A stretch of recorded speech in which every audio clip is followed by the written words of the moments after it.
unicidade do espaço e simultaneidade do tempo. Eu tô na minha casa dando aula para você e você também está na sua casa, ou você poderia estar em qualquer outro lugar. A verdade é que a tecnologia, ela tem o poder de diminuir a distância e flexibilizar o tempo. O que é isso? Globalização. E a nossa aula é sobre isso hoje.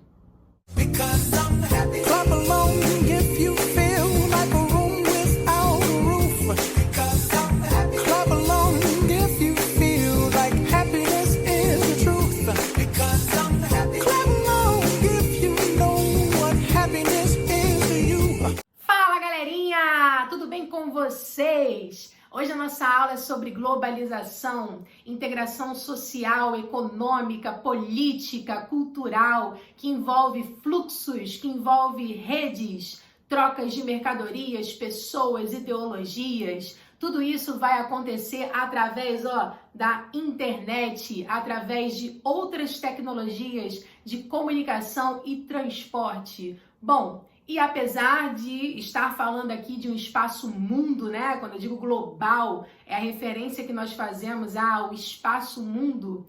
Mesmo assim, não podemos afirmar que todos os países fazem parte da globalização. Afinal, para estar inserido nesse sistema, é preciso que se tenha industrialização, tecnologia necessária para poder produzir essa troca de informação, essa troca de fluxos, de ideologias e culturas.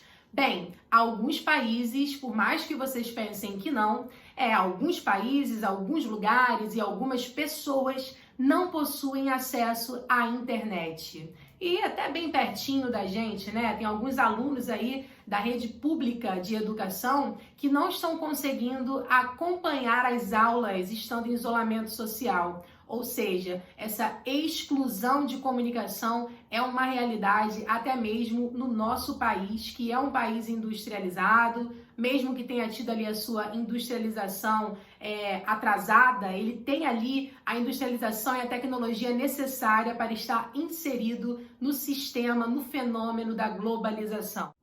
Tem um processozinho que a gente precisa recordar, vai aparecer aqui, apareceu! Industrialização.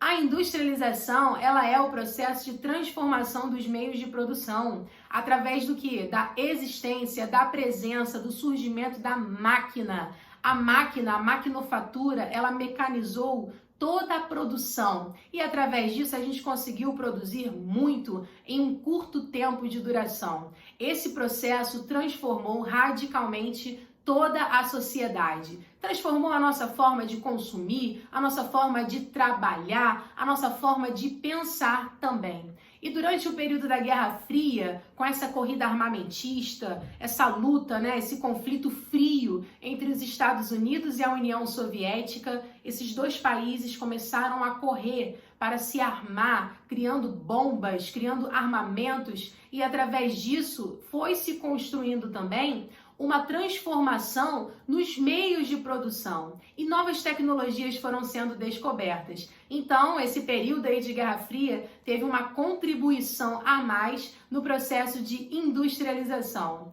Bom, além dessa questão, os países eles foram também se articulando em organizações internacionais. A Organização Mundial do Comércio, ela, nesse período, para conseguir trazer articulação entre todos os países, começou a reduzir, a mediar alguns equilíbrios e transformações entre as taxas alfandegárias. As taxas alfandegárias são juros que correm entre a compra e venda de mercadoria. Esses juros são cobrados ou são pagos entre os países que compram e vendem entre si. E através dessa taxa alfandegária é possível controlar a economia dos países. Pois é, mas não são todos os países que conseguem dominar esse controle. E aqui, para citar um exemplo, eu vou trazer ele. Pode entrar, Estados Unidos! O país estratégico. O que os Estados Unidos faz nesse sentido? Ele coloca os produtos que ele vende bem caro e os produtos que ele compra Bem barato. Ô, professora, os Estados Unidos têm esse poder? Tem sim, senhores, exatamente. Inclusive, nessa guerra econômica aí que está ocorrendo entre os Estados Unidos e a China está em baixa, tá mais vulnerável, né? Esses dois países vivenciam um relacionamento amoroso muito tóxico. Pois é, vamos falar aqui de romance agora, romance tóxico. Sabe aquele relacionamento amoroso que as pessoas não se querem bem, sabe? Mas elas se dependem, aquela dependência ali, eu não consigo ficar longe, eu não consigo ficar longe. É exatamente isso. A China e os Estados Unidos não conseguem se separar, porque há uma dependência econômica entre ambos. Eles compram e vendem entre si. Porém, os Estados Unidos não quer perder o primeiro lugar. Para os Estados Unidos, o segundo lugar é o primeiro lugar dos perdedores.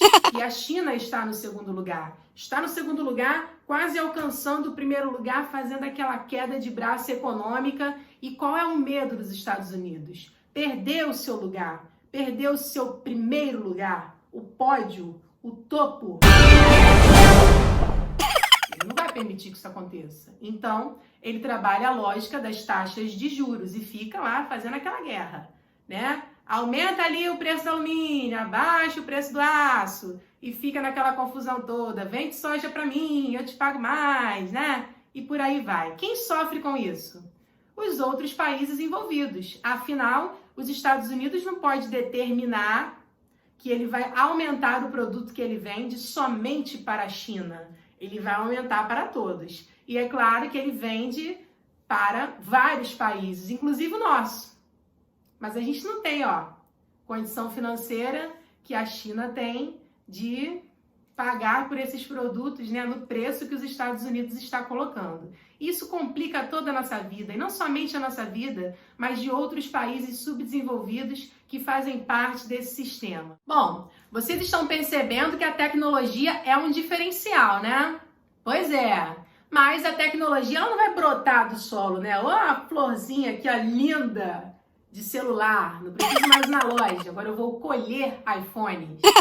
Isso não existe, meu povo. A tecnologia, ela surge através da pesquisa, da educação. Pois é, por isso que vocês estão em casa estudando, porque educação, saúde, alimento são coisas necessárias. Sem educação, a sociedade não se mantém. A gente precisa investir em educação, porque é através da educação que a gente vai desenvolver tecnologia, que a gente vai desenvolver as nossas indústrias, e através dessas indústrias a gente vai exportar. E na medida em que exportamos para outros países, ganhamos, lucramos com a nossa economia. Então, a gente precisa lembrar aqui isso nessa aula. A tecnologia, ela é um diferencial. Os países que possuem a tecnologia comandam a economia internacional. Agora, quem não possui a tecnologia tem dependência de outros países. E aí que surgem as transnacionais, né, que antes eram chamadas de multinacionais. Aí você vai perguntar, professora, qual é a diferença entre transnacionais e multinacionais? Bom, as multinacionais, elas tinham uma sede em cada país, tá? E elas eram chamadas de multinacionais. As transnacionais, elas colocam uma sede no país de origem delas e abrem filiais em vários países. Aonde fica a sede? No país desenvolvido. Aonde ficam as filiais? Nos países subdesenvolvidos. Por quê? Esses países possuem leis trabalhistas muito frágeis e leis ambientais também muito frágeis. E o cara, né, o grande investidor, esses países que colocam essas filiais em países subdesenvolvidos, se aproveitam disso. E através dessa forma, eles conseguem articular os salários mais baixos e uma alta exploração dos recursos naturais desses países. Então, esses países que possuem essa tecnologia, eles desenvolvem muito mais rápido, né? E quem não possui essa tecnologia fica sempre na dependência de outros países. Na economia global, a especialização e a qualificação são questões muito importantes, são questões necessárias. Por quê? A máquina, a tecnologia são coisas sofisticadas, que envolvem uma série de aplicativos, de configurações que são necessárias ali a presença de um técnico, de um especialista.